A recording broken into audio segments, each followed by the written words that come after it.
নমস্কাৰ বন্ধুসকল, যোৱা ভিডিঅ'টো চালেনে? যদি নাই চোৱা, সোঁফালে ওপৰত থকা আই বাটনত ক্লিক কৰি চাই ল'ব পাৰিব। এই ভিডিঅ'ৰ বিশেষ প্ৰশ্নত মই আপোনালোকক এই ফটোখনত থকা ভুলটো উলিয়াবলৈ দিছিলোঁ আৰু এই ফটোখনত থকা ভুলটো হৈছে A6 শব্দটো। A6 শব্দটো ইয়াত ভুল হৈ আছে আৰু এই প্ৰশ্নটোৰ শুদ্ধ উত্তৰ বহু বন্ধু বান্ধৱীয়ে দিছিল। তাৰে ভিতৰত কেইজনমান বন্ধু বান্ধৱীৰ নাম মই উল্লেখ কৰিব বিচাৰিছোঁ। শুদ্ধ উত্তৰ দিয়া প্ৰথম 5জনৰ নাম আৰু ৰেণ্ডমলি চিলেক্ট কৰি উলিওৱা 5জনৰ নাম ক্ৰমে হৈছে একে আছামিজ জক, পূৰ্ণিমা দেৱী, চিম্পুল ভিডিঅ', গোলাপ চন্দ্ৰ ৰয়, প্ৰহ্লাদ ভুজেল, দিব্যজ্যোতি, ভূপেন শৰ্মা, সুৰভি সোণোৱাল, ৰাহুল মেছ আৰু নিহা দাস।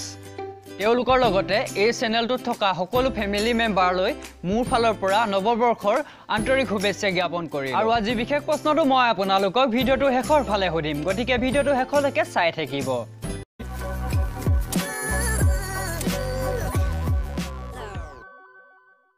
শান্তনু আৰু নিপেনে সিদ্ধান্ত কৰিলে যে সিহঁতে এইবাৰ নতুন বছৰত নিপেনৰ গাঁৱৰ ঘৰলৈ যাব। নিপেনৰ ঘৰলৈ 20 ঘণ্টা বাট, গতিকে ৰাতি হোটেলত থাকিম বুলি সিদ্ধান্ত কৰিলে আৰু তেওঁলোকে যাত্ৰা আৰম্ভ কৰিলে। এনেদৰে গৈ থাকোঁতে তেওঁলোকৰ গাড়ীখন মাজ ৰাস্তাতে ৰাতি 10 মান বজাত বেয়া হৈ গ'ল।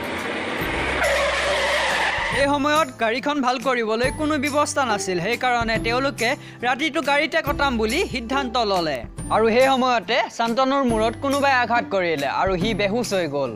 অলপ পিছত তাৰ জ্ঞান অহাত দেখে যে তাক এখন চকীত বান্ধি থৈছে আৰু তাৰ বেগটো কাষতে আছে, কিন্তু নিপেন নাই। হঠাৎ তেওঁৰ কাষলৈ দুজন মানুহ আহিল আৰু তেওঁলোকে ক'লে যে তোমাৰ বন্ধুজনো আমাৰ ওচৰতে আছে, তোমাক আমি 3টা প্ৰশ্ন সুধিম। যদি সেই 3টা প্ৰশ্নৰ শুদ্ধ উত্তৰ তুমি দিব পাৰা তেন্তে তোমাক আৰু তোমাৰ বন্ধুজনক আমি এৰি দিম, নহ'লে যদি দিব নোৱাৰা তেন্তে গোটেই জীৱন আমাৰ ইয়াতে থাকিব লাগিব। প্ৰথম প্ৰশ্ন তোমালৈ, তোমাক এইটো ৰুমৰ পৰা ওলাই যাবলৈ 3খন দৰ্জা দিছোঁ। প্ৰথমখন দৰ্জাত এটা বিষাক্ত সাপ আছে, সেই সাপটোৱে যদি তোমাক খুটে তেন্তে তুমি তৎক্ষণাত মৰি যাবা। দ্বিতীয়খন দৰ্জাত বিষাক্ত গেছ আছে আৰু সেই গেছ যদি তোমাৰ গাত লাগে তুমি মৰি যাবা।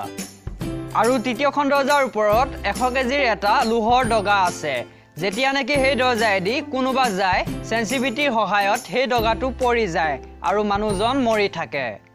এতিয়া আপোনালোকলৈ প্ৰশ্ন হ'ল যে শান্তনুৱে সেই ৰুমটোৰ পৰা ওলাবলৈ কোনখন দৰ্জা বাছি ল'ব?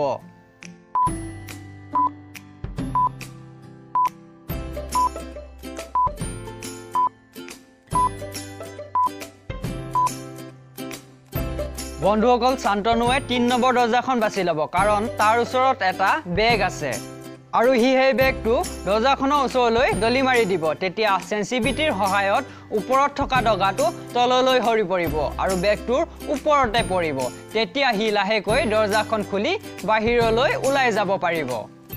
শান্তনুৱে সেই ৰুমটোৰ পৰা ওলাই অহাত মানুহ দুজনে তেওঁক এটা লকাৰ দিলে আৰু লকাৰটো খুলিবলৈ কিছুমান হিণ্ট দিলে, পাছৱৰ্ডটো খুলিবলৈ কিছুমান হিণ্ট দিলে আৰু ক'লে যে তুমি এই প্ৰশ্নবোধক চিনডালত যিটো সংখ্যা পাবা সেই সংখ্যাটোৱে হৈছে সেই লকাৰটোৰ পাছৱৰ্ড।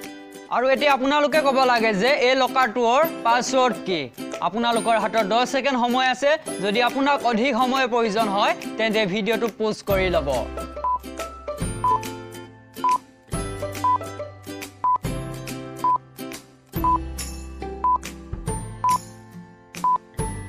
বন্ধুসকল, ইয়াৰ উত্তৰটো হৈছে 32, অৰ্থাৎ পাছৱৰ্ডটো হৈছে 32।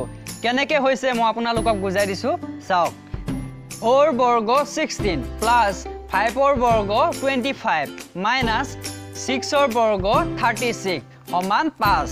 দ্বিতীয়টো 5ৰ বৰ্গ 25 প্লাছ 6ৰ বৰ্গ 36 মাইনাছ 7ৰ বৰ্গ 49 ইকুৱেল টু 12।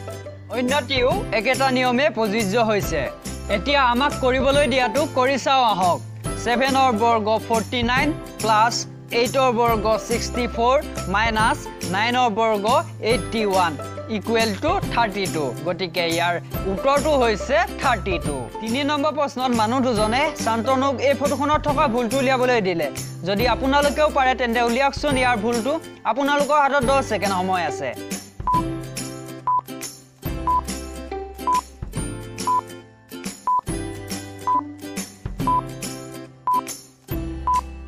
বন্ধুসকল এই ফটোখনত থকা ভুলটো হৈছে মানুহজনীৰ পিছফালে এখন আয়না আছে আৰু সেই আয়নাখনত মানুহজনীৰ ফটোটো উঠি আছে কিন্তু ভুলভাৱে উঠিছে মানুহজনীৰ পিঠিৰ সাইডটো উঠিব লাগিছিল কিন্তু ফ্ৰণ্ট সাইডটো উঠিছে বন্ধুসকল আহকচোন এতিয়া আমি অন্য এটি পাজল সলভ কৰো আপোনালোকে এই ফটোখনত থকা অমিলটো বাছি উলিয়াই আপোনাৰ মাইণ্ডটো কিমান ফাষ্ট হয় সেইটো চেক কৰক